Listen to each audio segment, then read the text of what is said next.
Tamaku, Dumelang, Sanbonani. Greetings to everyone.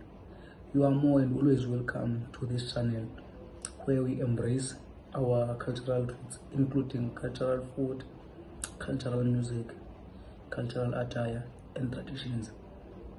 Today we will be focusing on the Zulu nation, which is mostly known for their powerful King Shaka and their unignorable warrior spirit.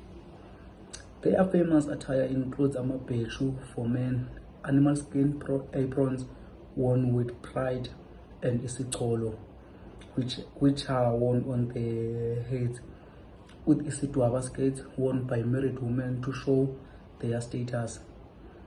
Indlamu, the traditional dance that is performed by warriors using high kicks and shield, originally used to prepare troops for battle. Their traditions include Umkhosi Womhlanga, the red dance ceremony where young women celebrate womanhood and honoring ancestors at Umsamo, a sacred space in the home with food, beer, and impepho.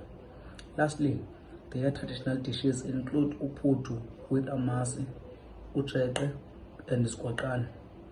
Thank you for your time and support. Please don't forget to subscribe, like, and share the channel.